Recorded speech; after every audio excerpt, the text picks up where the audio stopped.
Why are MSC Cruises so cheap? 11 secrets revealed. You see it all the time when you're shopping for cruises. MSC prices that make you do a double take. Like, wait, that can't be right. $85 a day for a Caribbean cruise, when Royal Caribbean's charging $150 for the exact same itinerary, and Carnival's sitting at $120? Something's not adding up here. Well, cruise lines are hoping you don't dig too deep into why MSC's prices are so ridiculously low. Because once you understand the 11 secrets behind those bargain basement fares, you'll realize there's a whole system at play here. Some of it's genius business strategy. Some of it's, let's just say, you might want to know what you're really signing up for. This isn't your typical MSC is cheap because they cut corners video. Nope, we're going deep into the actual business model, the behind-the-scenes math, and the psychological tricks they use to make you think you're getting the deal of the century. And spoiler alert, that $429 cruise you just booked, by the time you walk off that ship, you might have spent triple that, maybe more. So grab your calculator, because we're about to expose exactly how MSC pulls off those too-good-to-be-true prices,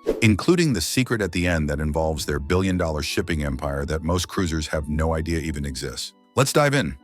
Secret number 1, they're playing the long game with loss leader pricing.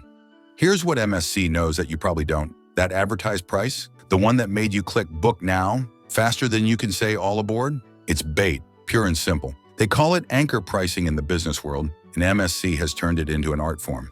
I heard about a couple who booked what they thought was a steal, $429 for a week-long Caribbean cruise. Seemed like a no-brainer, right? By the time they got off that ship, they'd spent $1,594 per person. That's a 271% markup from the advertised price. And they weren't even big spenders. They just bought the basics. Drinks package, Wi-Fi to stay in touch with the kids, a couple of specialty dinners, and of course, those mandatory service charges nobody mentions up front. Here's the kicker. MSC knows exactly what they're doing. Industry data shows that 43% of cruise revenue comes from onboard spending, not the ticket price, the stuff you buy once you're trapped. I mean, once you're on board.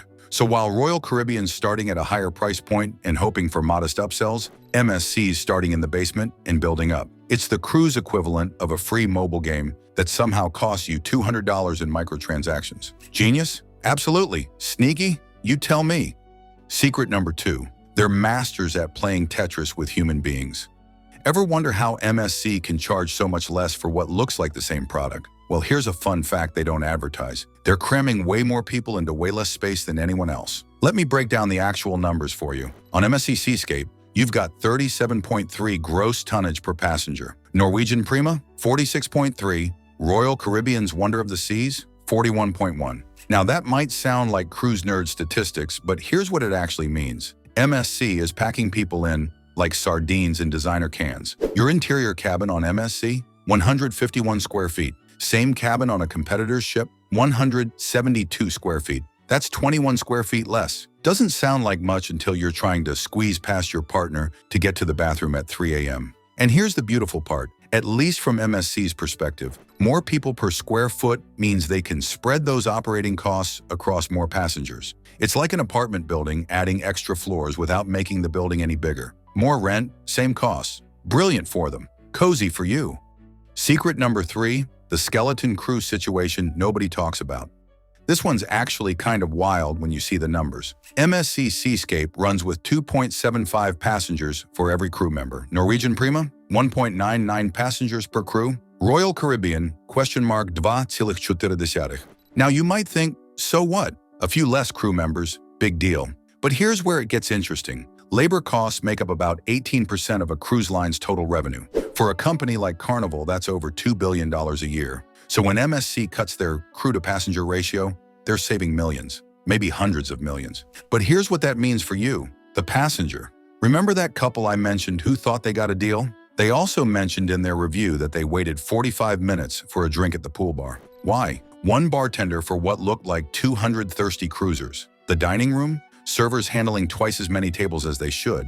Your room steward? Good luck finding them. They're probably servicing 30 cabins instead of the industry standard 15 to 20. It's not that the crew doesn't care. I've read review after review saying the MSC crew tries their best. They're just completely overwhelmed, undertrained, overworked. And speaking of the crew, secret number 4, those crew wages that would make your jaw drop. Okay, this is where things get uncomfortable. Internal salary data from MSC is pretty shocking. Entry-level positions, We're talking $657 a month. A month! Your experienced waiter who's memorizing your drink order and working 12-hour days? $1,200 monthly. The first cook preparing thousands of meals? Also $1,200. MSC recently announced wage increases of 2.5% to 6%. Sounds nice until you realize they're starting from a basement that's below the basement. Employee reviews are brutal about this. I'm talking quotes like, "Salary is worse than average and lowest in the industry." One crew member literally wrote, "Pay scale is comparably low as per industry standards," which is the polite way of saying they're getting shafted. And before you think, well, that's just how cruise lines operate. Remember those passenger-to-crew ratios we just talked about? These folks aren't just making less money, they're doing more work for it. It's like getting paid minimum wage to do 2 full-time jobs simultaneously. No wonder your drink takes 45 minutes. Secret number 5, the billion-dollar shipping empire subsidizing your vacation. Here's the secret that'll blow your mind. MSC Cruises isn't just a cruise company. They're part of the MSC Group, a $100 billion shipping empire that moves those containers you see stacked on massive cargo ships. During the pandemic, when every cruise line was bleeding money and begging for government bailouts, you know what MSC Group did? They pumped $2.35 billion into their cruise division. Just wrote a check. Why? Because their container shipping business was making money hand over fist during the supply chain crisis. This is huge, and here's why. Royal Caribbean, Carnival, Norwegian, they're all publicly traded companies. They answer to shareholders who want profits now, dividends now, stock prices up now. MSC, they're privately owned by the Aponte family. No shareholders breathing down their necks. No quarterly earnings calls where they have to explain why they're charging less than everyone else. They can literally afford to lose money on cruises for years if it means capturing market share. It's like having a rich uncle who owns Amazon subsidizing your lemonade stand so you can undercut every other kid on the block. Your competitors are playing checkers while MSC's playing chess with monopoly money. Secret number 6, the food situation that has people talking. All right, let's address the elephant in the buffet line, the food on MSC. Reviews consistently call it the worst food in the cruise industry. That's not me being dramatic. That's literally what passengers are saying. Here's what's actually happening behind those buffet sneeze guards. MSC has systematically reduced food costs while maintaining just enough quality to meet basic cruise expectations. The buffet? Same core items every single day. Why? Because consistency means bulk buying, less waste, and simpler logistics. That international buffet you were promised? It's spaghetti on Monday, spaghetti on Tuesday, spaghetti on Wednesday. You get the idea. Temperature's another issue. Multiple reviews mention cold food that should be hot. You know why? They're running skeleton crews, remember? Food sits longer. Heat lamps can only do so much. And portion sizes? Let's just say if you're used to American cruise portions, you'll be making multiple trips. But here's the really clever part. Their specialty restaurants only cost $20 to $30, while Royal Caribbean's charging $50 to $60. Sounds like a deal, right? Until you realize the quality difference matches the price difference. You're not getting Royal Caribbean food at MSC prices. You're getting MSC food at MSC prices. There's a difference. Secret number 7, the 4-tier system designed to make you spend more. This is brilliant psychology at work. MSC doesn't just sell you a cruise, they sell you 4 different versions of the same cruise: Bella, Fantastica, Aurea, and MSC Yacht Club. Here's how they get you. The base Bella experience? It includes basically nothing. You're at the back of the line for everything. Want to pick your cabin location? That's Fantastica. Want priority boarding? Aurea. Want to feel like you're actually on a nice cruise? Yacht Club. It's the same psychology airlines use. Nobody wants to be in basic economy, so you upgrade to main cabin. But main cabin feels cheap next to premium economy, so maybe you splurge. Before you know it, you're in business class wondering how you got there. I heard about a family who booked Bella to save money. By day 3, after standing in every possible line and eating dinner at 9:30 p.m., because that's when Bella passengers get assigned, they paid to upgrade. The upgrade cost more than if they just booked Fantastica from the start. MSC knows this. They're counting on it. It's not a bug in the system. It's the whole point of the system. Secret number 8, drink packages that'll make your wallet seasick. Oh boy, here we go. MSC's beverage strategy is a masterclass in forced spending. Unlike other cruise lines where one person can get a drink package, MSC has a special rule. If one adult in the cabin gets it, every adult in the cabin has to get it. Your teetotaler husband who only drinks water? Too bad. He's paying $85 a day for drinks he'll never touch. That's $595 for a week-long cruise. For water and juice he could get for free at the buffet. But wait, there's more. Even with that premium package, you're limited to 15 drinks a day. Royal Caribbean ?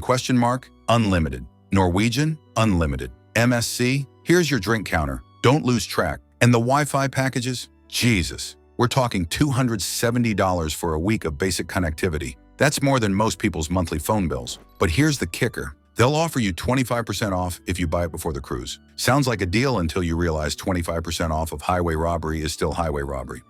Secret number 9. Maintenance schedules that would make your mechanic cringe.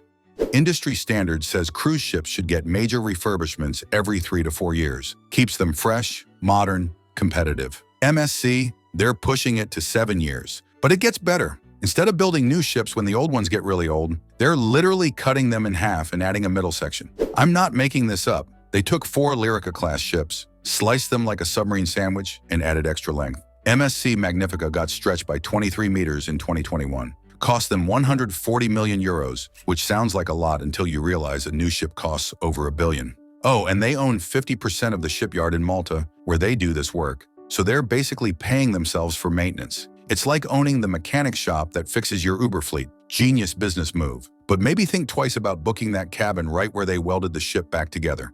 Secret number 10. Entertainment that's more community theater than Broadway. You know those Broadway-style shows Royal Caribbean brags about? The ice skating spectaculars? The aqua theaters? Yeah, MSC looked at all that and said, nah, we're good. What you get instead are what reviewers diplomatically call smaller-scale song and dance reviews. Translation, it's your local community theater production of Cats, not the Broadway version, which is fine. Community theater can be great, but you're not paying community theater prices. You're paying cruise prices. No flowrider surfing simulator, no skydiving simulator, no ice rink. The water slides they do have? Basic. The zip line? It exists, but it'll cost you extra. Same prices as the premium lines charge for their premium attractions. It's like paying Ferrari prices for a Toyota Camry. The Camry's fine, but you know what you're not getting. Secret number 11. The flag state loophole that changes everything. This is the big one. The secret that explains how they can do everything else. MSC's ships are registered in Malta and Panama.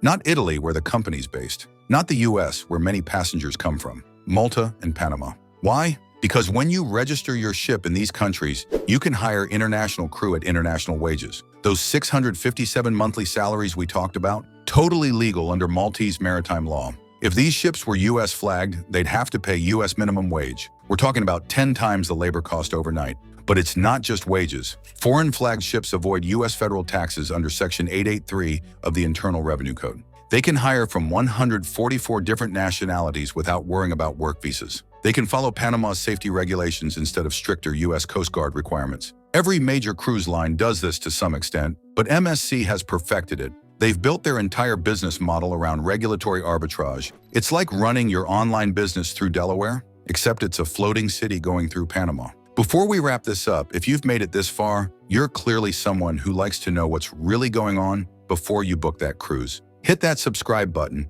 because I've got tons more videos breaking down cruise industry secrets they don't want you to know. And drop cruise for you in the comments so I know you're one of the smart ones who actually does their research. So here's the bottom line truth about MSC's cheap cruises. They're not really cheap, they're just differently expensive. That $429 cruise that caught your eye, by the time you add drinks, Wi-Fi, gratuities, and maybe an upgrade because Bella Class has you eating dinner at midnight, you're looking at $1,500 to $2,000 per person, maybe more. But here's the thing, if you know what you're getting into, if you understand these 11 secrets, you can actually work the system. Skip the drink package if you don't drink much. Bring a power bank instead of buying Wi-Fi. Lower your food expectations and eat before you board on embarkation day. Book Fantastica from the start so you're not begging for an upgrade by day 3. MSC isn't scamming anyone. They're just playing a different game than Royal Caribbean or Norwegian. They're betting that most people shop on price alone, and they're right. They're betting that once you're on board, you'll spend more than you plan, and they're right about that too. They're basically running the Walmart of cruise lines, and there's nothing wrong with that as long as you know you're shopping at Walmart, not Nordstrom. The question isn't whether MSC is worth it. The question is whether MSC is worth it for you. Now that you know these 11 secrets, you can make that call yourself. Want to know what else cruise lines are hiding? Check out this video on your screen about things that are suddenly banned on cruise ships in 2025. Some of them will genuinely surprise you. Thanks for watching, and happy cruising wherever you decide to book.